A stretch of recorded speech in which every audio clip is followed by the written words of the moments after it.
Well, hello and welcome.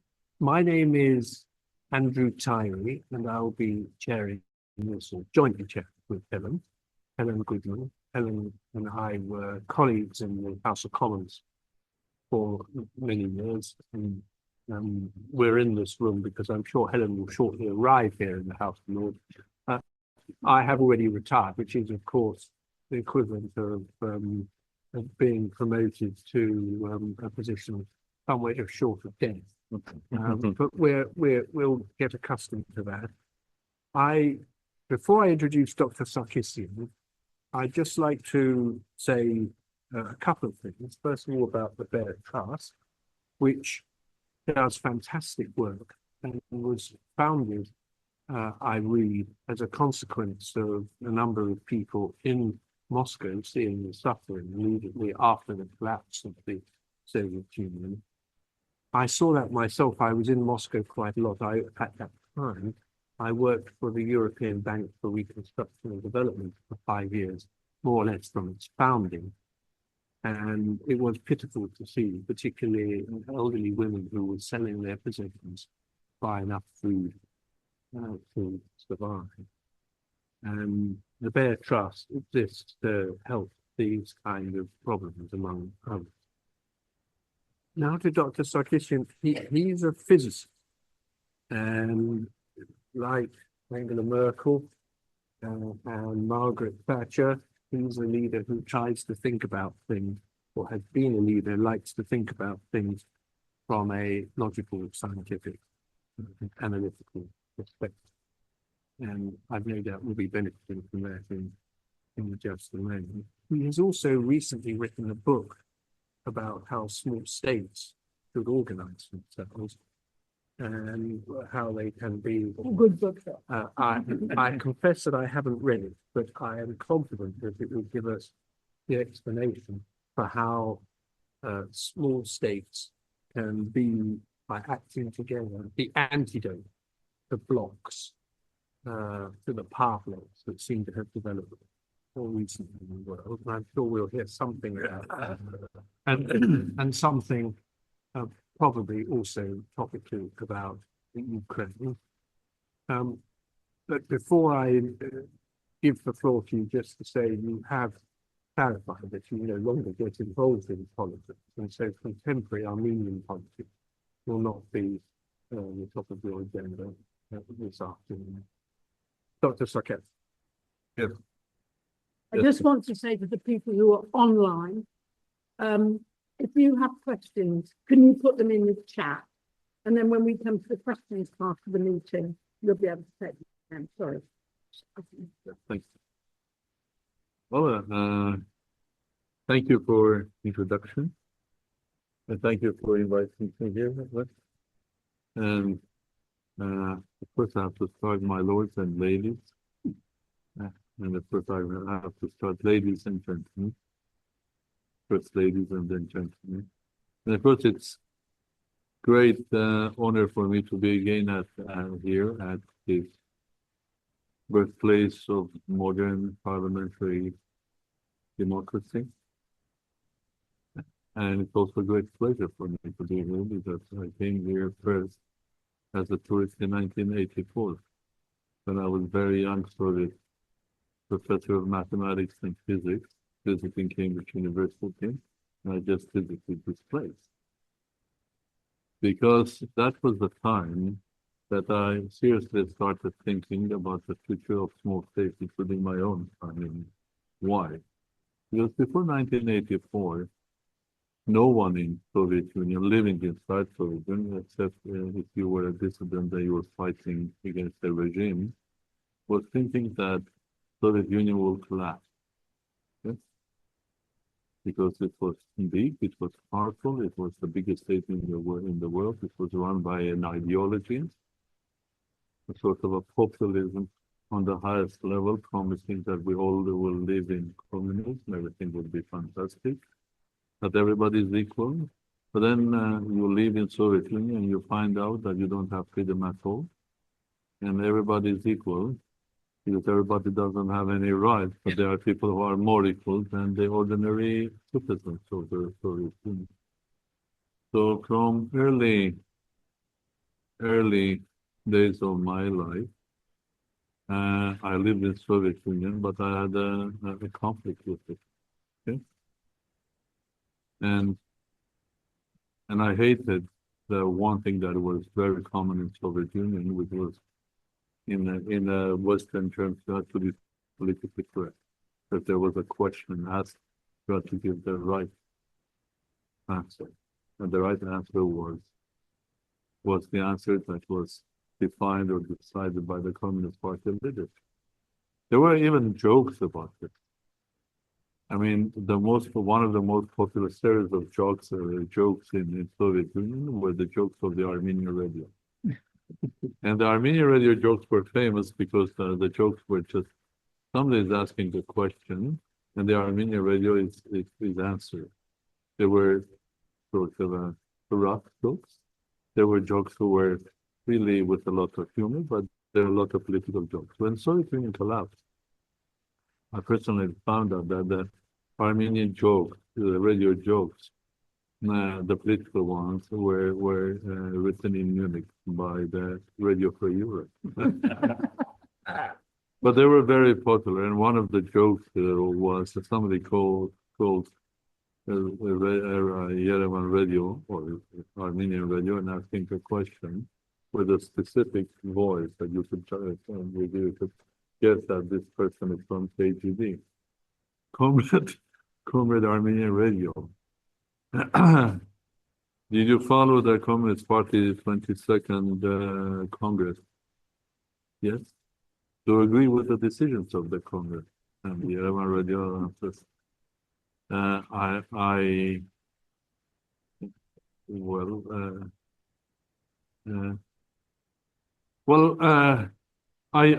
know the Congress, dear friend.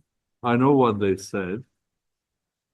I fully supported the decisions of the Congress, but there's something inside me saying that I shouldn't agree with my own opinion. So I don't agree with my own opinion was the right answer, even if you are. But in 1985, when I was here and when Gorbachev met Margaret Thatcher, it looked like this huge empire with millions of KGB, millions of soldiers, and huge ideology. Well, there is a chance that it will collapse. There's no debate, and I believe that. So that was the time I started thinking at Cambridge University about the collapse of possible collapse of Soviet Union and maybe Armenia becoming independent. If Armenia becomes independent, how do we run an independent state? It's not so easy. Even it's not easy to run a huge state like Russia. Nobody knew how to do the phase change, which is in physics, from a centralized, not free communist state into market economy and freedom. So nobody knew about that. There were a couple of Harvard professors that said that they know how to do that, but at the time they didn't. So who was doing that? It was a great experiment done by some of the supporters of President Yeltsin, okay? And people like Chubais and others. We did an experiment with voucher privatization. Did it succeed or not? I don't know. But the reality is that we have what we have in Russia. And we have what we have in Armenia, in Georgia, in Kazakhstan, and elsewhere. So that was the time I started thinking about it, and I started learning about it. Because from the day one when I became in charge of Armenian affairs here as a charge, Armenia became independent in 91, and I was asked by then the president to open an embassy in London. I was already in London and doing research and teaching at the School of Mathematical Sciences at Queen Mary in Westfield. And I said, okay, I'll do that. I thought I would do that, and that's it. I successfully did that, raised a lot of funds for the Armenians, were very enthusiastic. We opened the embassy. Instead of saying thank you, the president said, can you open an embassy in Paris? And then can you open an embassy in Brussels? Can you open an embassy? So I became eventually simultaneously ambassador here, which was great. and then ambassador simultaneously in another 7 countries in Europe, and then a senior ambassador to Europe, which was great experience. I didn't know anything about diplomacy and politics. I was learning. And whom I was learning was great politicians that I had the chance of meeting, starting from British ones, like with Lady Thatcher when she retired. I had the chance of meeting her, connected with her trust. And, you know, she visited Armenia in 1988 when the Bear Trust was on its way. Armenia had a terrible earthquake in 1988, and we got phenomenal support from the British public. Millions of pounds went to Armenia.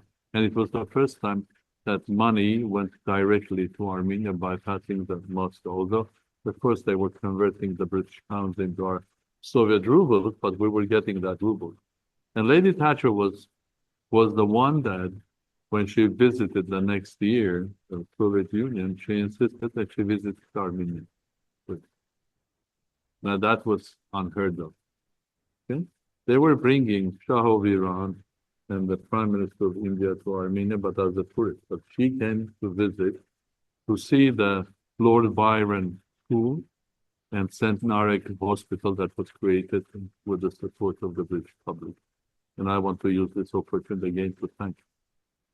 And in fact, when I became ambassador first time, because I was appointed to Her Majesty's diplomatic, Her Majesty's Foreign Office as an ambassador 3 times, which, as far as I remember, and Lord Kirk maybe will tell me am I wrong or not, I was told that I was the champion that was appointed 3 times, not once, not twice, but 3 times.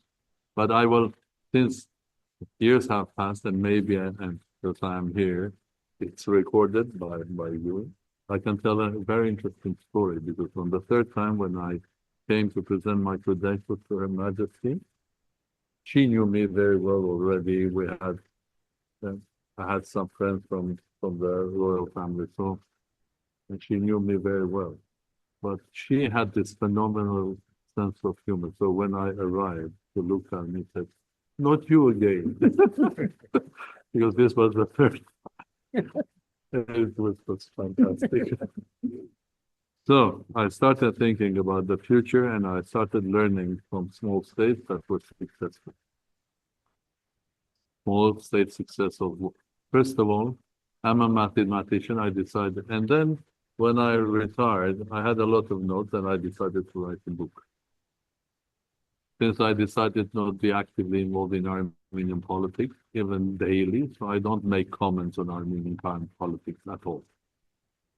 Because the former presidents do daily, and there is a lot of discussion, and inside internal Armenian politics is very vibrant because of the dramas that we had the last years, because of the war, because of the refugees from Artsakh, Nagorno-Karabakh, and so on. There are many things happening, so there is a lot of talk.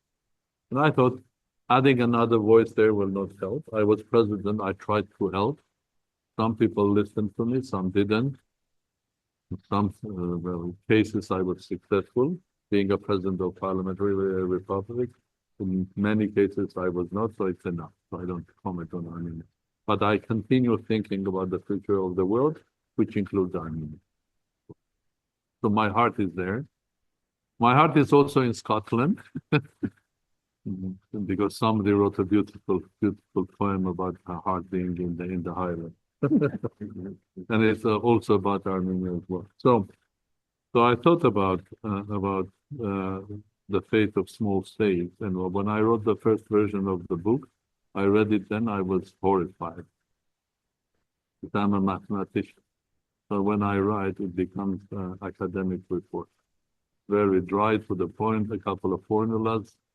Then I realized that when I talk, I'm a politician. When I write, I'm a mathematician. So I found a way of doing that. I dictated it. So I talked the book. And if you get the book, I have a couple of them. I'll be happy to share it with some of you. Well, I don't have as much as you all, but I was told to bring a dozen, so I did it. Good. So, and it's a story. It's a story about how do I see the small states today. It's about small states today.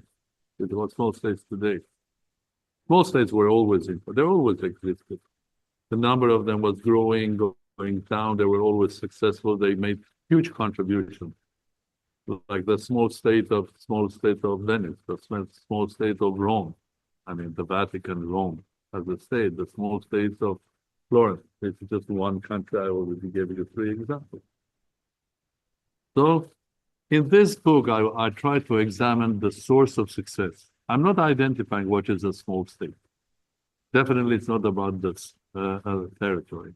It's about the number of people, more or less, okay? That we will agree more or less that this is a small state.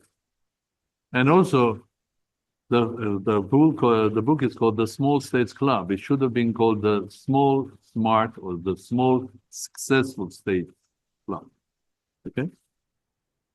But there will be probably too many S's here. So I decided to write the small states because the ones that are not smart and not successful will try to become one and will try to become a member of this club. So the first I choose 9 states, okay, which include there are more small and smart states. But I took states like Singapore. I took states like Qatar. I took states like United Arab Emirates, Jordan. I took states like Estonia, Ireland, Switzerland, Botswana, and so on. And of course, I had to write a chapter about Armenia, because if I don't write about Armenia, although I don't consider that Armenia is a very successful state, okay, we have a lot of troubles. We still have the potential of being successful, but we are not today. What I tried to examine, not about this state's human rights, democracy, no. I just left that alone for other people. A lot of people write about it. I just was examining what is that made this specific state successful. Okay? In different cases, the engine of success is different. Okay? But there are common ideas and which work for everybody. Okay? And it's very important, because and I wrote these chapters about the states, and these chapters are my impressions of the state. I'm not a historian, and I don't claim that whatever I write is absolutely academically right as a historian, but I'm writing my impressions about it. For example, when I write about United Arab Emirates, which is a successful state, and the title of that chapter is A Deal in the Desert, because the core of the success was the deal that Sheikh Zayed made, bringing together different sort of tribes or emirates together and creating this state, which is today one of the most successful states in the world. Or the one which is in Qatar, which is much smaller than United Arab Emirates, but it's successful because, to see their success, you have to go to Doha, and you'll be amazed what's happening. These both are sort of a monarchies, or I don't want to give a name for that. What is it? And that's not my mission to give. We speak about structure, about democracy. There are institutions like economists that bring this research, and every year they come with the indexes and so on. It's not my job. And the chapter of Qatar is called Father and Son, because Qatar went through the very critical time when the father, Sheikh Hamad, transferred the power to his young son, Tamim. And that was the time when the country was facing huge confrontation with its neighbors, including Saudi and United Arab Emirates. So the country had to stand for it. And I have seen it because I've visited several times. I've seen the growth of national pride. But you think that basically Qataris and Emiratis are more or less the same people. But that conflict and the way they handled that conflict had made them more Qataris rather than just another Arab emirate. Well, I wrote about Singapore. It's a phenomenal thing because you have at least, if you take out the small Armenian community of 150 people, we're speaking about three big communities, which are the Chinese one, the Hindu, and the Muslim. And there was someone that had a vision, Lee Kuan Yew, that brought them all together and created a new nation. They could have been continuing going into war against each other, but there was a leader that came with an idea, with a vision that became a mission and created a new state. I think there's no way that anybody will tell me that Singapore is not a successful state. And while going and working with them, you are always shocked to see how organized they are, how disciplined, surviving in that they don't have even a place to be buried after their death. There's no place. So they have found a solution for that. But the quality of it, and I work now on another project which is all about health and longevity and well-being, the National University of Singapore. I'm a university man. The quality of that university is phenomenal. It's one of the best universities in the world. And the government is spending billions on National University of Singapore. They are so successful, they are attracting people, including Nobel Prize winners from here in America to go and work for it. So it's a success story. So the big book is about, first of all, about how a small state can be successful.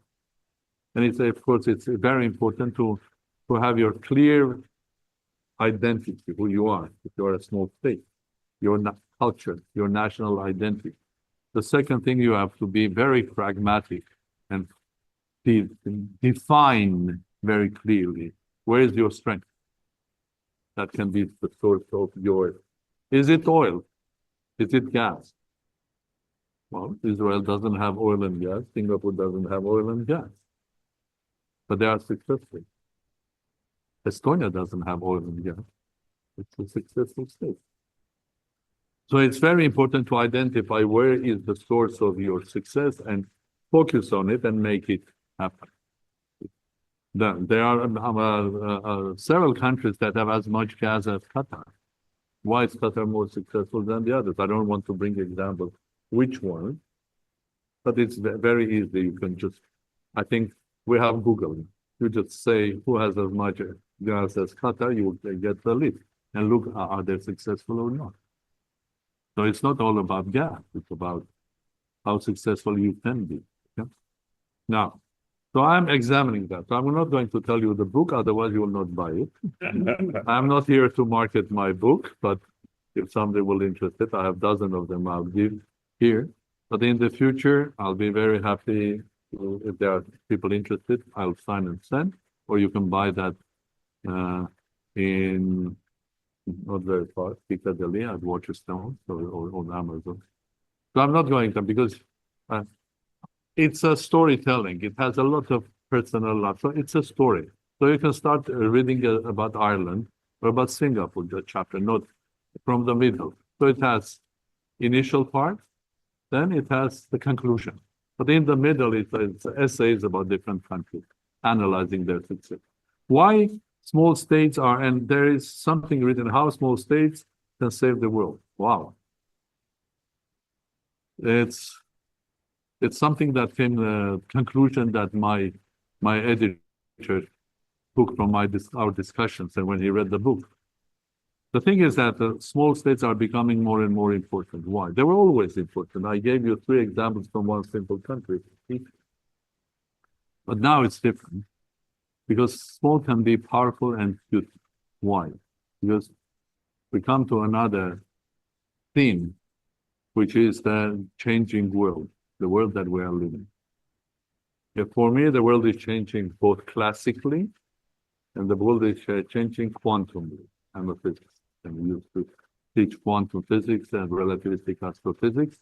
And in fact, Angela Merkel was one of my students. But she is not physicist, she was a quantum chemist. I was giving lectures in East Germany when I was Soviet citizens, and one day I found She told me later that she used to come to my lecture. I don't remember. I was honored that she remembered me. Now, I think if we take the classical, well, I'll explain in 2 words what I mean when I speak about quantum world, because that's my second book, which is coming out. It's called Quantum Politics, about the changing world and changing politics in the new world, because it's changing rapidly. We see that, but we don't want to recognize that changing. And it's fundamentally changing. It's not just a little bit change, or there are a couple of good politicians, or there are a couple of bad politicians, and they define the change. No, the world is changing fundamentally. And it's changing fundamentally because we are not allowed to have mobile phones here, but the mobile phones have, the world is changing because of quantum physics. More than 100 years ago, when great physicists, starting from Albert Einstein, Niels Bohr, great names that have created, because I don't want to go on the list, because then if I forget one, I'll be thinking that why I forgot this great man. But the thing is that quantum physics, which was about small particles, and particles that were not working as the greatest genius of physics have discovered, and his name was Isaac Newton, everybody was shocked. Why it's not working? The crisis in physics world those days, and the number of physicists worldwide those days probably were around 5 to 10,000, no more. But the crisis was bigger than the political crisis in this world now, because they couldn't understand how the elementary one. So there was a crisis of classical mechanics, and not only mechanics, but also the logic. How do you think about how particles should work and how things? Why on earth this classical mechanics was describing very well how the moon goes around the world, the Earth, but when you take an electron or positron, it doesn't work. Okay? They had to change the way of thinking. If you are trying to learn quantum physics, mathematics, you have to change your logic. With an ordinary classical logic, you will never understand. So these people were geniuses. But what they discovered, until today, we have a lot of unanswered questions, but that has defined the future of technology. Whatever we have here, this microphone, your computer, telephones and everything, up to Facebook and Mr. Elon Musk.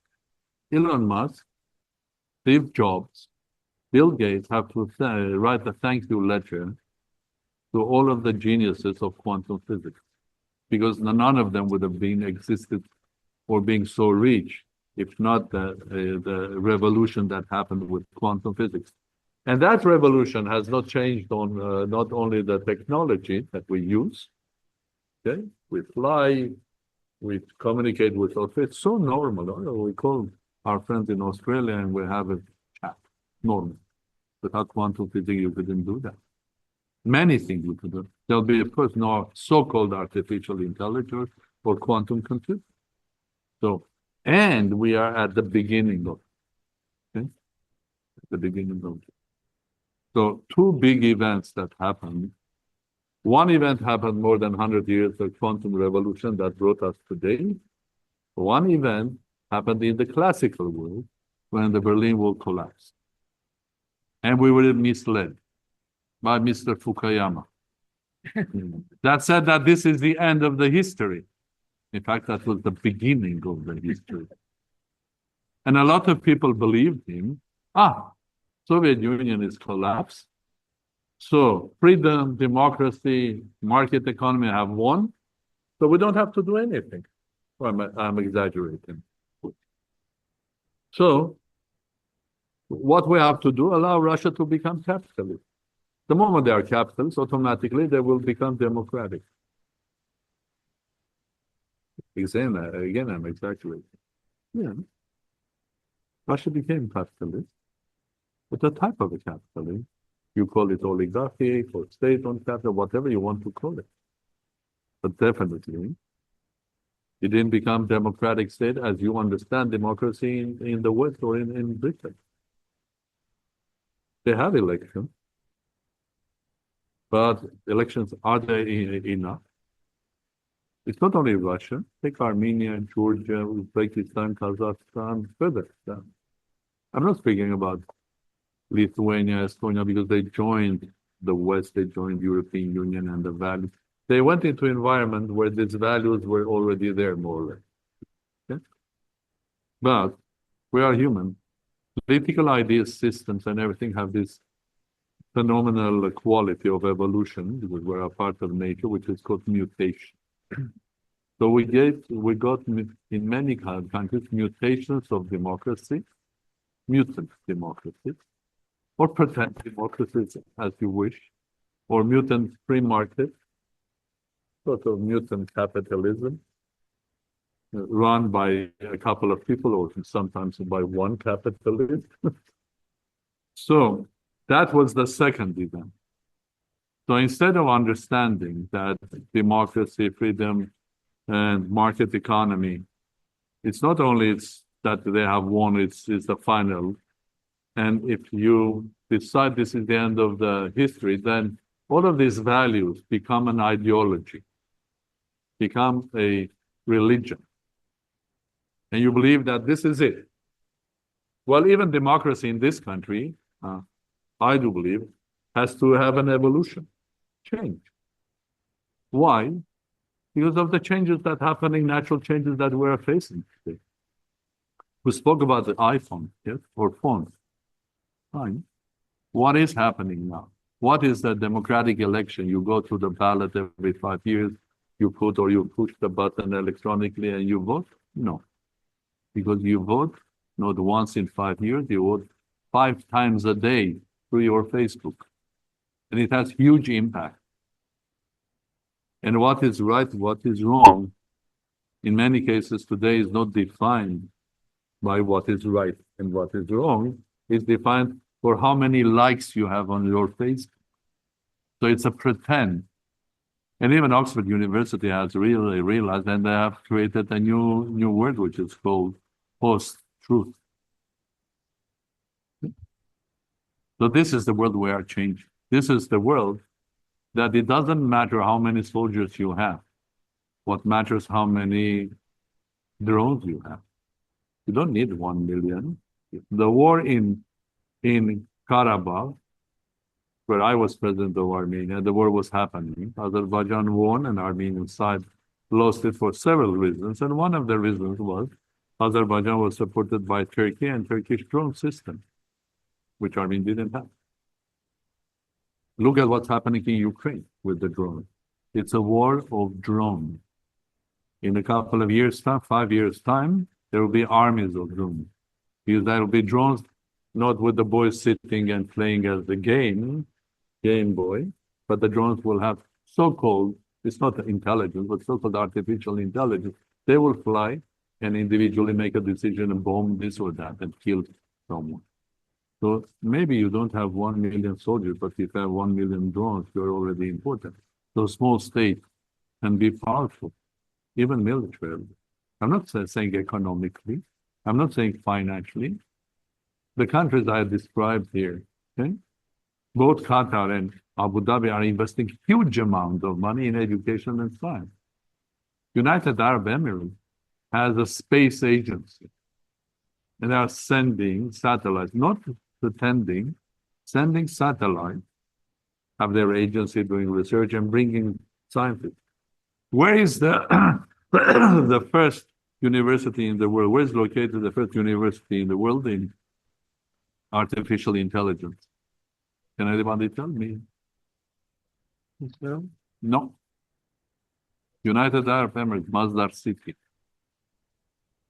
Well, I would have thought it was Israel. In fact, when I was in Israel, I went to the Holocaust memorial ceremonies and I stayed because my life, scientific life, was also connected with some very famous Israeli scientists. One guy whose name was Professor Nathan Rosen that worked his late days with Albert Einstein and developed the quantum entanglement with Einstein, which is probably you have heard about the word, which is the basis of quantum computing. But also he, together with Einstein, they started something which is called biometric theory of gravitation. And I was the one that, when I was very young, nobody was doing that. I started doing it.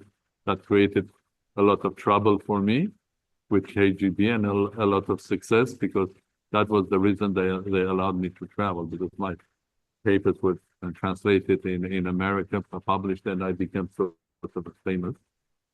And because the papers were published, Professor Rosen started writing me letters to Armenia, and I was called to KGB to explain what are these secret figures mean.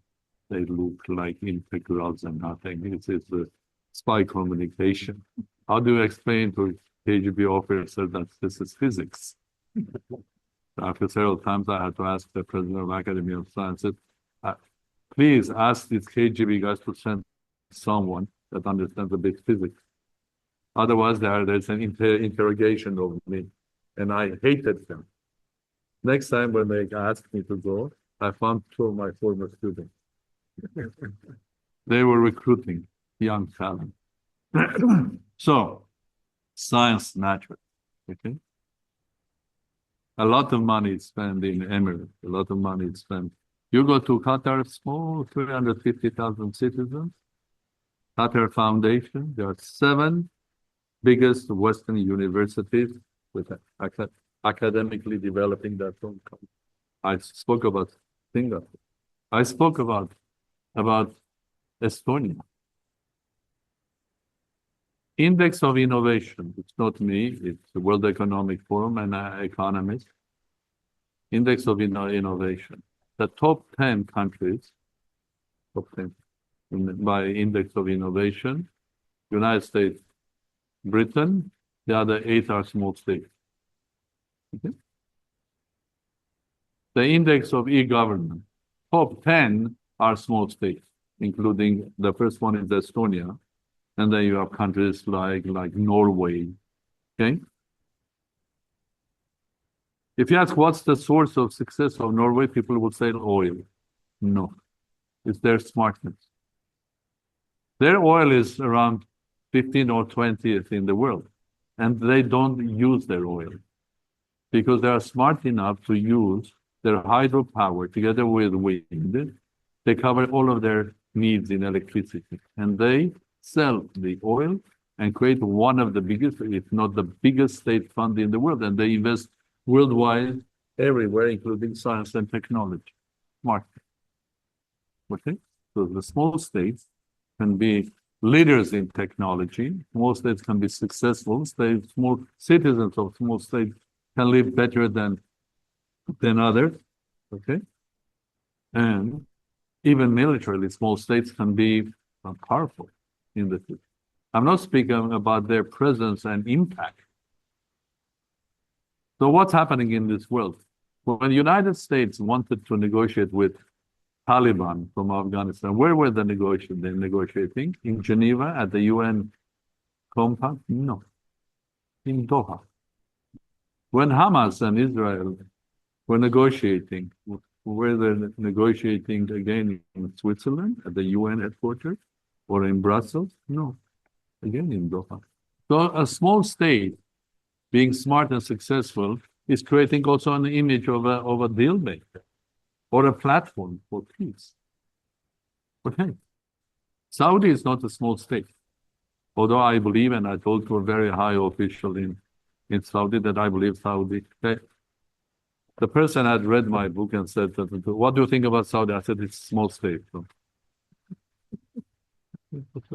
yeah. Look at the size of your potential and look at your impact.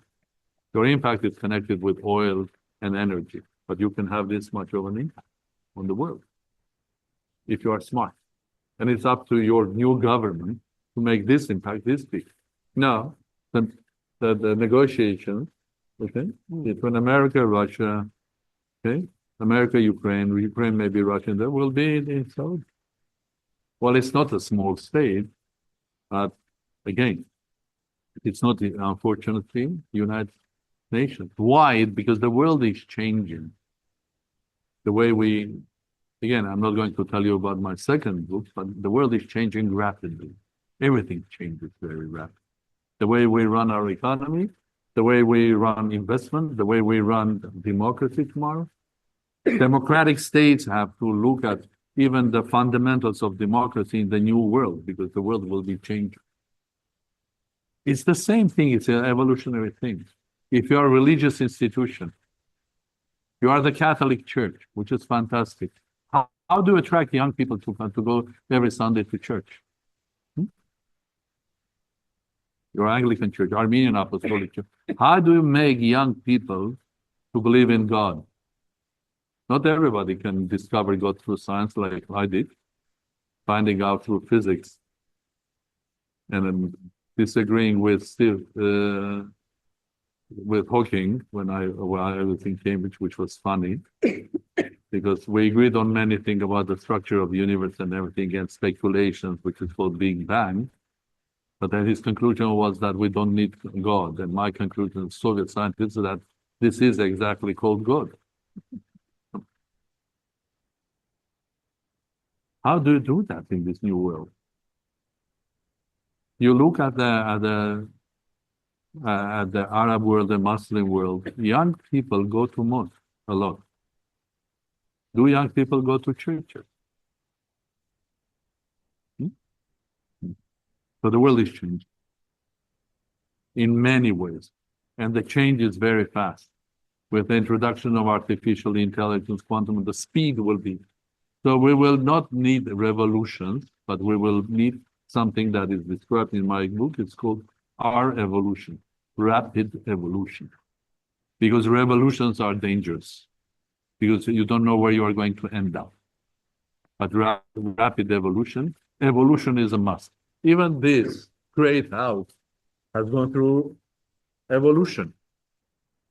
Well, I heard about the trust, their trust, in 1991. From whom? From Sir Robert Braithwaite, which was the last British ambassador to Soviet Union and the first to Russia. And automatically he became ambassador to Armenia. And when he was visiting Armenia with his wife, Lady Braithwaite, I had to accompany them in Armenia because I was in charge of Armenian relations here. This is where she told me about the trust. Great. Okay. And I learned about this as an ambassador, about this great house, because early days of my ambassadorship, I mean, British Armenian All-Party Parliamentary Group was created. And Lord Shannon then was the chairman of that group. There were further chairpersons, but the House of Lords have had an evolution, had changed the way it was even 35 years ago and now. So evolution is a must. And with the new quantum world, evolution will be rapid. So what we need is our evolution, rapid revolution. Evolution, not a revolution. Sometimes you succeed. There were revolutions. The Great French Revolution ended up with the emperor. The Great October Revolution in Russia ended up with the dictatorship of Communist Party. I'm not against revolution in art, music, in science, but political revolutions are, especially now, which is very, very complex. Because the world has become quantum, everybody has a voice. In Armenia, in the mountains, as the president, I go there, every lady has a phone. Why? Because they want entertainment. Politics and entertainment were always together. Gladiators and members of the Senate of Rome.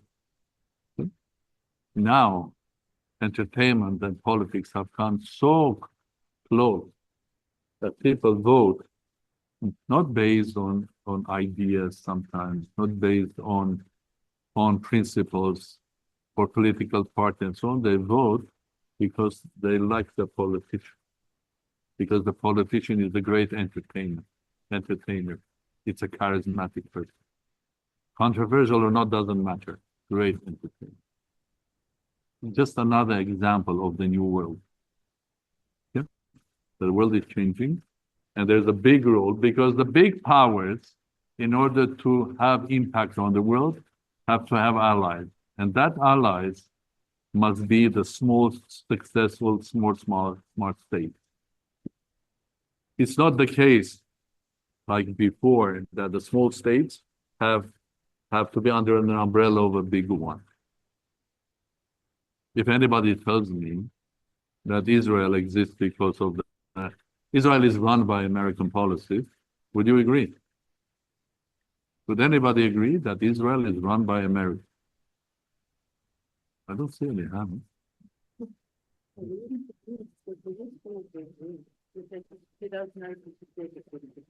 That's a different thing. That is the yes. That's a yes. Of course, that's a different. So America needs Israel somehow for this or that, and China probably needs good relations with Singapore.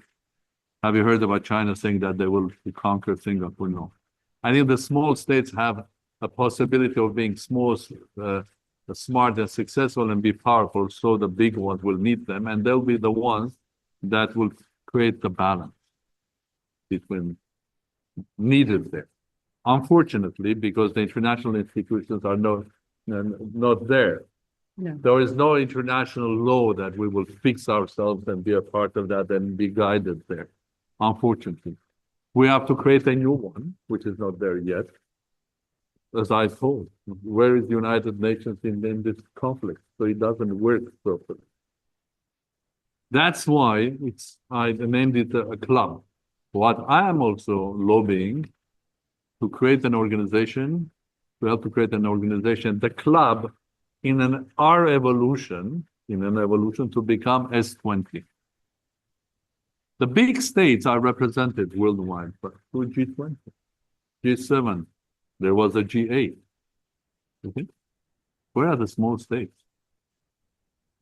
While being so successful, why can't they have a platform where they have exchange of ideas and experiences? Okay? Why not? Not creating political alliances. How do you put together Singapore with Israel, or Ireland? No, not military alliances, but a platform where they come together and speak together. And there are several things that are common for them. So that organization one day can represent them as a group. Why you can have BRICS? When it was created, it looked very artificial. Things change. Some people think that they can use it. But the small states have value.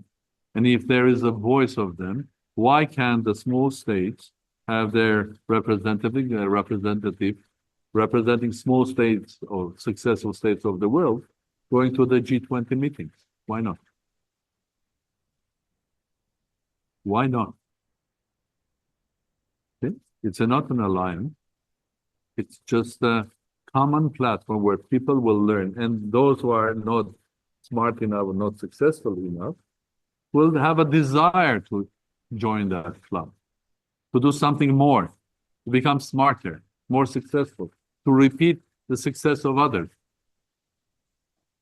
Because otherwise you will say, being small, it's fatal. I'm small, I don't do, I have to jump. Either I have to be under Russia or under America or under China, maybe under European Union. No. A lot of driver in Europe, in the future of Europe, will be small states. Small states of Baltics and others are the ones that are facing Russia. Yeah? You have to have consensus in Europe. Small states like Norway, Sweden, and Finland and others have their voice. European Union is no longer just Germany and France. Am I right? So the world is changing. So welcome to the new world.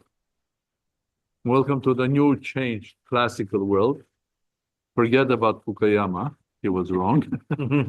This is and it's exciting. And welcome to the quantum world. And in the new quantum world, small states have a place to live and be successful. Thank you very much. Thank you.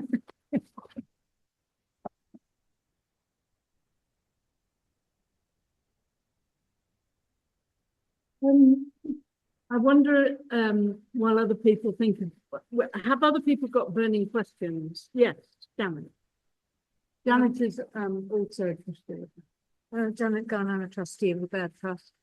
Looking at what's happening very fast in the United States at the moment, we're not quite sure where it's going to end up. Do you think small states will actually have any influence on policy in the United States? Definitely. Definitely. I think it's very important to have this dialogue and discussion with people that work together with the new president of the United States, because it's very important to understand and to have this debate. What is small for them? Maybe for them, Canada is a small state. Maybe, maybe not. But at the end of the day, I think President Trump is a person that comes from business. Okay? That means, and people in business are much more pragmatic, okay, than pure people who are in politics. There is more inertia of thinking in politics because it was shaped by ideas, ideology, parties, and so on and so on. While in business, especially in the 21st century business, where a young talent starting a business, computer business, software business somewhere in his house, becomes a multi-billionaire, opens the doors for pragmatic solutions. Any solution that is powerful enough can make you billionaire. So they are much more pragmatic, and pragmatism will force, I think, that to listen to the voices of small states. They are not going to disappear, small states. I think the big states have to learn how to live with them. Okay? The small states will have much more sort of an independence of or dimension of freedom to act. Okay. If you go back 35 years ago, I think the United States, as the only superpower in the world, had more impact or possible influence on any small state. Just picking up a phone saying, don't do this, they will listen. Now it will be much more difficult. A lot of them have a measure of independence. A lot of them behave like differently. A lot of the small states went to the meeting of BRICS in Kazan, in Russia, which would have been probably unheard of 35 years ago. Because as a indication that you are becoming pro-Russian. Of course, going to BRICS meeting doesn't make you pro-Russian, but they have the freedom and the bravery to do that. And medium-sized or big states as well, like Saudi and others, who are partners with the United States. So I think there is a future for small states and in Europe. And again, if you look at these changes from the point of view of new quantum politics, some 8 years ago, when I'm speaking about quantum politics for years, World Economic Forum, Munich Security Conference, they have published my article in their memorial book and so on. And there was an interview with Financial Times. They asked me about quantum politics. I said, can you give us an example of quantum politics? So some 8 or 9 years ago, I said Trump. Well, quantum politician, well, again, it's something that I define in the book. But one thing that will be simple to understand. So this is a politician or an individual that for many is unpredictable. That unpredictable, because any quantum particle, if you decide you take proton or electron, you want to fix its position, you will not know where it will be the next minute. Or you want to fix its velocity, you will find out that there is a possibility that will be anywhere. That's quantum thought. So President Trump is many ways he's unpredictable for many. So he behaves like that. And then the behavior is also, or the processes that we see that what are happening, independent from Trump, they are quantum. How much President Trump is related or connected to Republican Party? This is more a quantum process. When you have a very powerful one elementary particle heating, let's say uranium, with specific mass, saturated mass, and creating a chain reaction. Yeah? Chain reaction. Because the processes that you see in the world, in many ways, are chain reaction. They start with a very, very powerful, this Arab world revolution, colored revolution, they're all chain reactions. Okay? So there is someone. Do they see Republican Party behind President Trump? Or they see Trump first and then the Republican? And a lot of processes are happening because of his power. Well, power is something else. So I think the world is changing.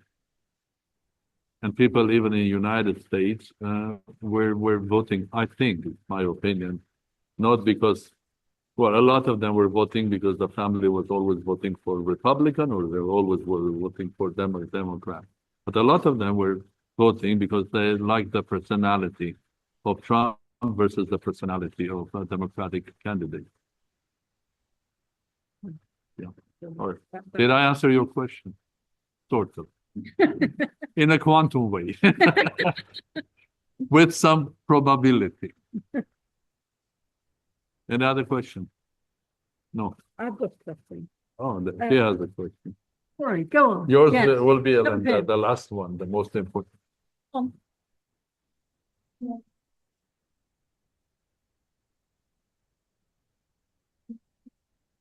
Oh,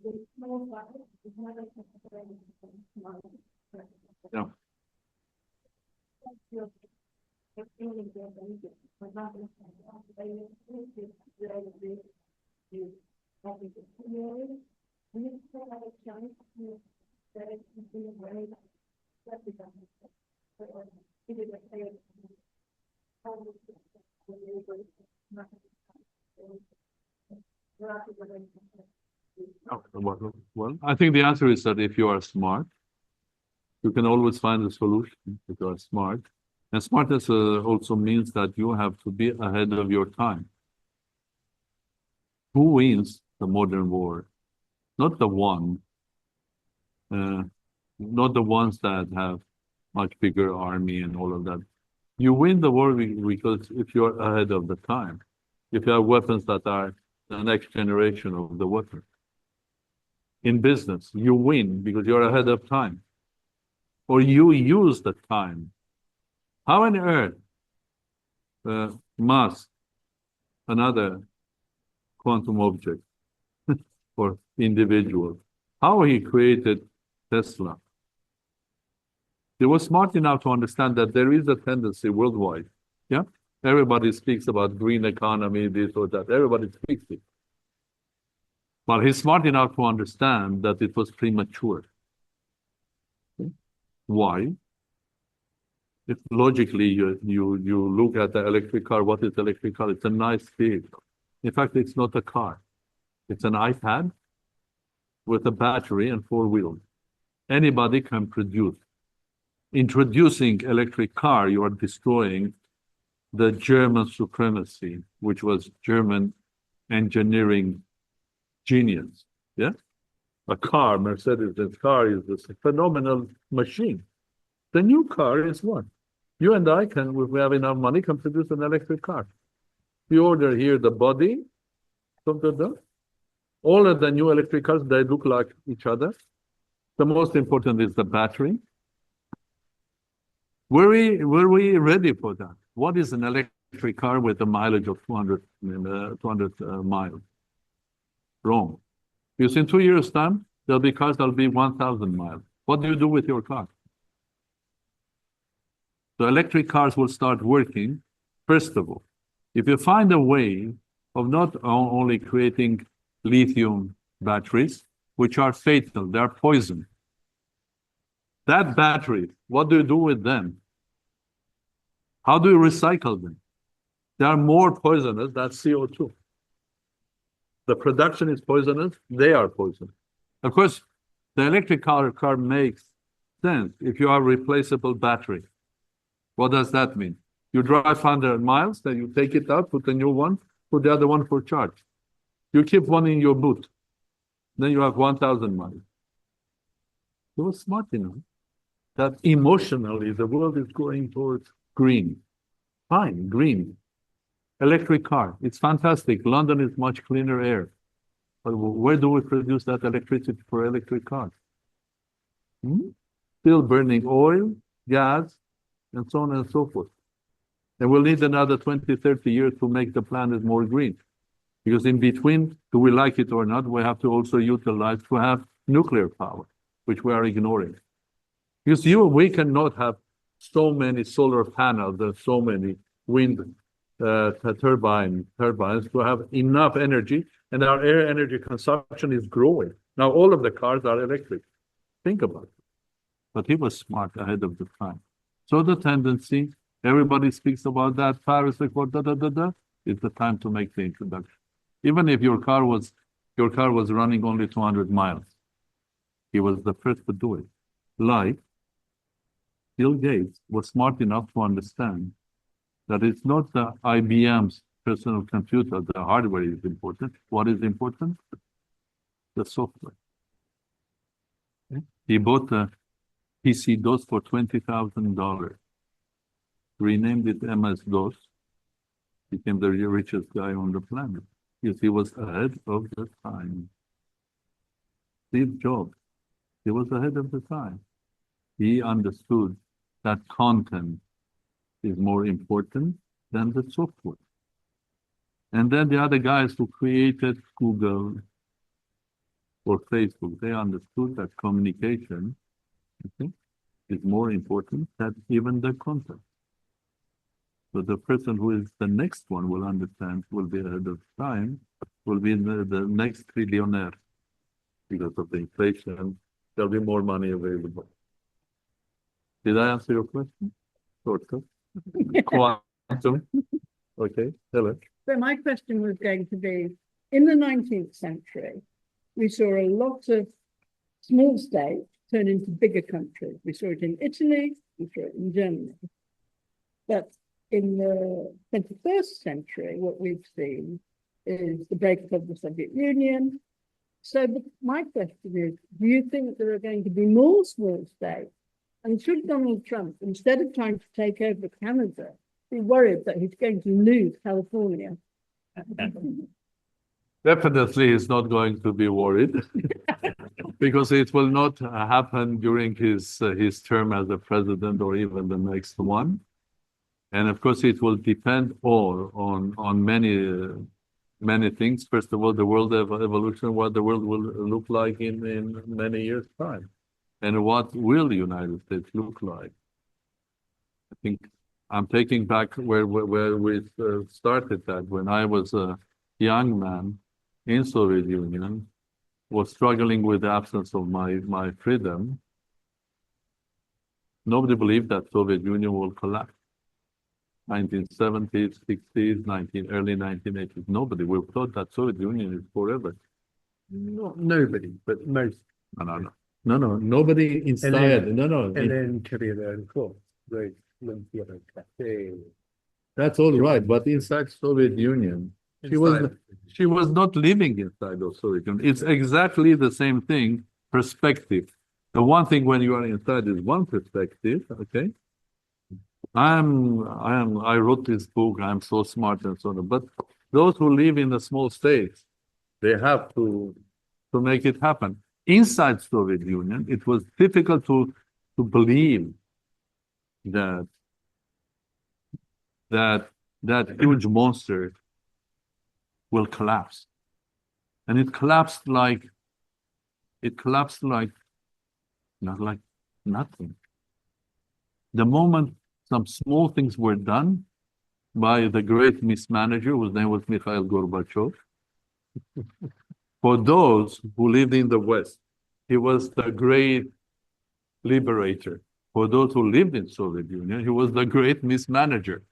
Because Soviet Union, Soviet state, everybody was fed up with the state, but there was another way of doing it, like China, started developing freeing economy, developing economy and so on, and then going into perestroika or glasnost or freedom. The moment you have 350 million hungry people, you said, now you can talk whatever you like. What they will talk about? They will talk about getting rid of you. So he was great mismanager. We didn't believe that Soviet Union will collapse, but it collapsed. Okay? Predicting now, Helen, what will happen to United States or the world in 10 or 20 years. I don't do that. I'm not going to do that because I can guess, but whatever I will say, it will be so wild for you. So you will think that I'm mad.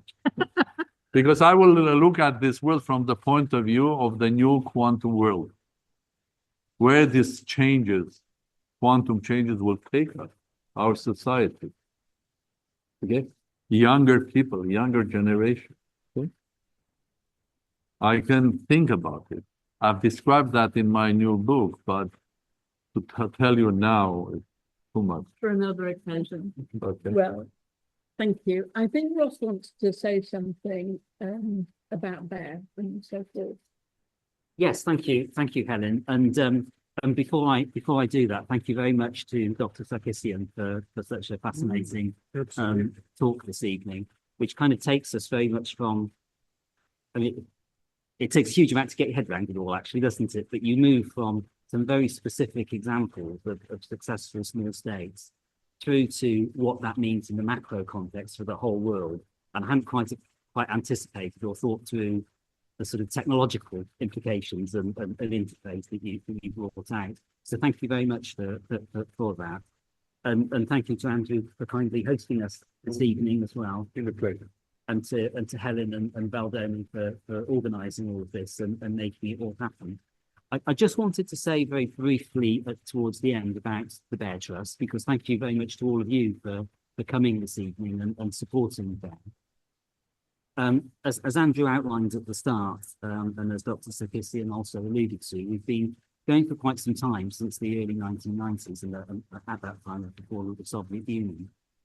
And there is a link between the focus that Dr. Sarkissian has had on small states and smallness in one sense, and our own focus on the small. We're very much focused on small organizations, small grassroots community organizations, and how they can make a difference and be innovative in supporting vulnerable people in Eastern Europe and Central Asia, including Armenia. And for many years, we've run a program of providing small grants to small community organizations in those countries. We have a round that's just recently closed, in which we're currently considering. We've also run a number of conferences and other events like this. If you want to find out more about what Bear does, hopefully you might have a copy of the annual review from last year, which talks about our work, and in particular, some of our work in supporting community organizations in Ukraine over the past couple of years as well. I won't do a huge fundraising plug because I think I'm told not to. However, we are all volunteers, and we are reliant on donations from charitable trusts, members of the public, and people just like you. So if anybody is interested in what we do, would like to find out more, would maybe like to donate to us, we're very grateful. But we're certainly the few trustees around as well. I'm very happy to talk to you about that. But thank you very much for coming, and thanks for your support, and thanks again to Dr. Sarkissian. Thank you. I'm interested to do something with you. Marvelous. With Bear Trust. Thank I you. will tell you seriously, I think I had a strange life. I had several lives. I was scientist. I made good money in my computer games. I just wanted to bring you back memories to remember this game. Can you read it? Tetris. Yes, Yeah. thank you. It's called Tetris Gold. It has the classical Tetris and two games of mine. One is, and it's called Word Tris. It's the same thing, but with letters.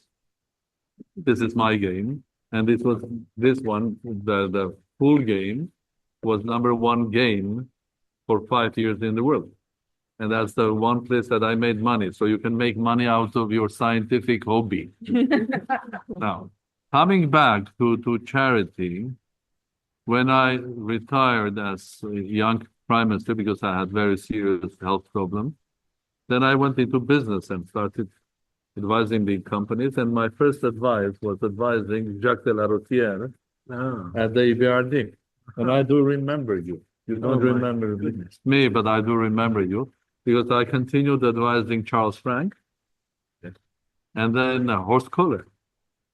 Yes. Yes. And then I went to bigger players like BP, Lord Brown, and big companies like Bank of America, Merrill Lynch, and so on and so forth. But in the meantime, I created my own center at Cambridge University, a part of Judge Business School, which was called Eurasian Center, and became one of the experts, well-known experts on Eastern Europe, former Soviet Union, China, Eurasia. So they were paying me a lot of money for my advice how to do business because everybody was rushing there. And when the sanctions started, everybody was rushing out. Unreasonably, McDonald's have invested around $2 billion in Russia, and they went out basically selling the business for $1, which is crazy, okay? The whole thing, and then out. But one thing with those years was that while me and family, I was encouraged, and that was a part of my cultural education in this country. And I was very much encouraged by your trust because of the early days that I knew. And then organizations like Save the Children, okay, and UNICEF. And of course, by the work of His Majesty, then His Royal Highness, charitable work. So with the family and friends, we created a charity which is called Yerevan My Love, restoring old buildings in Yerevan, and putting there charitable organizations that are serving people. And we have a center there, for example, for kids, serving hundreds of young boys and girls who have autism, which is difficult even in this country, because what is autism is people don't know. It's here and there. Albert Einstein was autistic. I'm sure. He didn't speak until he was 5 years old. Okay. I met great scientists like Richard Feynman, the great focus. Elon Musk is quantum. I don't know how was he when he was young. So dealing with these kids is about dealing with future geniuses or kids that need support in order to integrate into society. So I learned from you guys, and I'm ready to work. We as a charity, we are ready to work with you if you'll find a project in Armenia. Fantastic. Why in Armenia? Because I'm not Elon Musk. I don't have that much money to help the whole world or Bill Gates. And I have a duty as Armenian, as a former president, first of all, to focus on, I don't want to be involved in Armenian politics, but I want to help people there. Okay. How do I help? Our family built a church in the Holy City, because I do believe, and it's a church of baptizing children. Okay, and we'll support charities, and we'll be very happy. That's why one of the reasons is this building, it's people and you guys, and the other reason is what you do. That's why I'm here. Thank you very much. And I'll be happy to discuss with you what we can do together. All right? No, thank you. Very, very good.